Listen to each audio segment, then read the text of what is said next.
কি দে la Fuente, আরও choose করো ফেরান টরেসকে, আরও গঞ্জালো গার্সিয়াকে বাড়িতে রেখে আসো।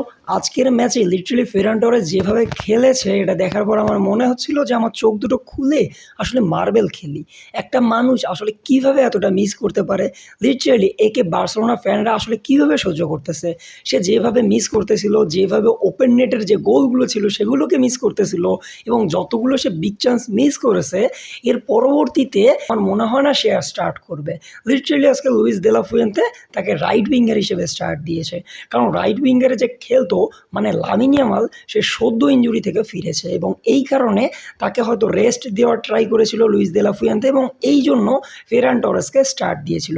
কিন্তু ফেরান টরেস আজকের ম্যাচে যতগুলো মিস করেছে আমার মনে হচ্ছে এক্ষেত্রে ফেরান টরেসকে যদি স্টার্ট না দিয়ে ওই পজিশনে যদি ভিক্টর মুনিয়েসকে স্টার্ট দিত আমার মনে হয় অনেক ভালো হইতো।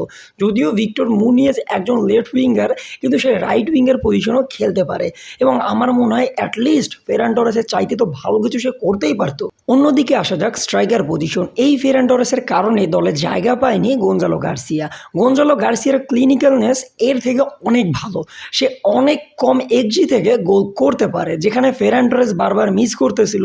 আমার মনে হচ্ছে যদি এক্ষেত্রে গঞ্জালো গার্সিয়া খেলতো সে হয়তো অসাধারণ গোল করতে পারতো। কিন্তু এখন কথা হলো গঞ্জালো গার্সিয়াকে যদি নেওয়া হতো আমার মনে হচ্ছে না যে লুইস দে লা ফুয়েন্তে তাকে স্টার্ট দিত। যদি স্টার্ট দেওয়ার হইতো তাহলে আমার মনে হয় বুর্জ ইগলেসিয়াসকেও হয়তো স্টার্ট দিলেও দিতে পারতো, কারণ যখন লো ব্লকের এগেনস্টে স্পেন যখন লো ব্লক ভাঙতে পারতেছিল না আমার মনে হয় ওই পজিশনে বুর্জ ইগলেসিয়াস অনেক ভালো কিছু করতে পারতো। অন্যদিকে আসা যাক মার্ক ওয়ারজাবাল।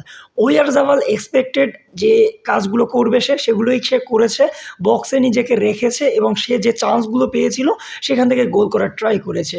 সে জয়েন্ট মোস্ট শট নিয়েছে ফেরান টরেসের সাথে, কিন্তু সেও সেগুলো মিস করেছে। মানে বলাই যায় আজকে স্পেনের খারাপ দিন ছিল, এই কারণে তারা কেপ ভার্দের এগেনস্টে খেলতে পারেনি বা জিততে পারেনি। অন্যদিকে আসা যাক কেপ ভার্দের গোলকিপার। লিটারালি আমরা যে কুমফু ফুটবল দেখেছিলাম সেই কুমফু ফুটবলের গোলকিপার যেভাবে সেভ দিচ্ছিল না, আজকে তাকে দেখে আমার মনে হচ্ছিল সে লিটারালি সেইভাবে সেভ দিচ্ছিল। এই ম্যাচে যদি কেউ ভালো পারফরমেন্স ডেলিভার করে থাকে স্পেনের পক্ষ থেকে সেটা আমার মনে হচ্ছে পেদ্রি।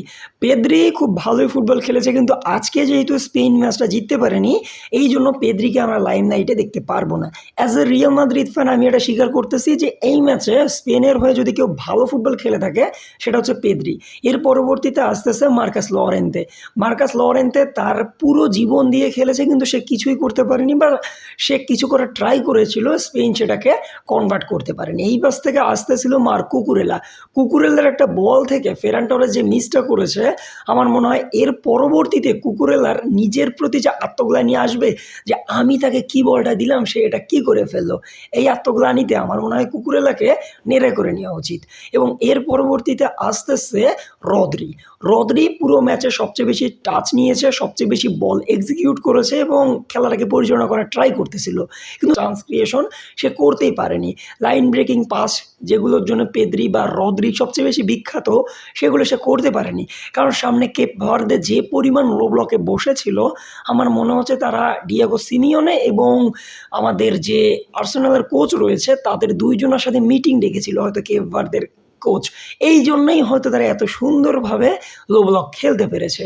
এবং লামিন ইয়ামাল লাস্টের দিকে নেমেছিল, এবং এটা লামিন ইয়ামালের ওয়ার্ল্ড কাপের সবচেয়ে প্রথম ম্যাচ বা জীবনের প্রথম ম্যাচ, এবং এই ম্যাচটাতে সে 71 মিনিটের ওইদিকে নেমেছে, মানে তার হাতে প্রায় 25 মিনিটের মতো সময় ছিল, কিন্তু সেখানে আমার মনে হয় তাকে যদি আরও আগের দিকে স্টার্ট দেওয়া হতো আমার মনে হয় সে কিছু করলেও করতে পারতো। যদিও সে ড্রিবল করতে পারেনি, যদিও সে ওইভাবে চান্স ক্রিয়েট করতে পারেনি, সে মাত্র একটা চান্স ক্রিয়েট করেছিল, ড্যানি অলমোকে সে একটা ট্রিবেলার মাধ্যমে অসাধারণ বল দিয়েছিল, কিন্তু ড্যানি অলমো ওটা থেকে কিছু করতে পারেনি, কিংবা মার্ক ওয়ারজাবাল ওটা থেকে কিছু করতে পারেনি, কারণ কেপ ভার্দের ডিফেন্ডার সামনে ব্লক দিয়ে দিয়েছিল। তো বলা যায় এই ম্যাচটাতে সবচেয়ে খারাপ ফুটবল যদি কেউ খেলে থাকে সেটা হচ্ছে ফেরান টরেস, এবং সবচেয়ে ভালো ফুটবল যদি কেউ খেলে থাকে সেটা হচ্ছে কেপ ভার্দের গোলকিপার, এবং তার পরবর্তীতে আসতেছে পেদ্রি, এবং এর পরবর্তীতে যার দিকে নজর দেওয়া উচিত সেটা হচ্ছে গাভি। গাভিকে কেন যে নামানো হয়েছিল আমার মনে হয় শুধু তাকে মানে ধাক্কাধাক্কি করার জন্য নামানো হয়েছিল। সে ফিজিক্যালিটি ইউজ করতেছিল, সে বল উইন করতেছিল, কিন্তু সেগুলোকে সে ডিস্ট্রিবিউট করতে পারতেছিল না। এই জায়গায় যদি অন্য কাউকে স্টার্ট দেওয়া হতো আমার মনে হয় যে খুব ভালো কিছুই হতো। এক্ষেত্রে লুইস ডে লা ফুয়েন্তের যে স্টার্টিং লাইন আপ কিংবা লুইস ডে লা ফুয়েন্তের যে চিন্তাভাবনা, এক্ষেত্রে আমার মনে হয় সে বার্সেলোনা প্লেয়ারদের প্রতি একটু বেশি বায়াসড, যেটা আমার মনে হয়েছে আর কি। তো আপনাদের কি মনে হচ্ছে কমেন্ট বক্সে অবশ্যই জানিয়ে দিবেন। এবং যারা ভাবতেছেন স্পেন এইবার ফেভারিট না, এই খেলাটা দেখে তাদের উদ্দেশ্যে বলি, আগের বার আর্জেন্টিনা প্রথম ম্যাচ হেরেছিল, তার পরবর্তীতে তারা বিশ্বকাপ জিতেছে। এইবার স্পেন তো শুধুমাত্র ড্র করেছে, সামনে দেখুন কি হতে যাচ্ছে। যদি স্পেন সেকেন্ড ফিনিশ করে এবং আর্জেন্টিনা ফার্স্ট ফিনিশ করে, তাহলে রাউন্ড অফ 32-তে আমরা লামিন ইয়ামাল এবং লিওনেল মেসিকে একে অপরের সামনে দেখতে পাবো। আপনাদের কি মনে হয় এটা কি আমরা দেখতে পারবো? কমেন্ট বক্সে অবশ্যই জানিয়ে দিবেন।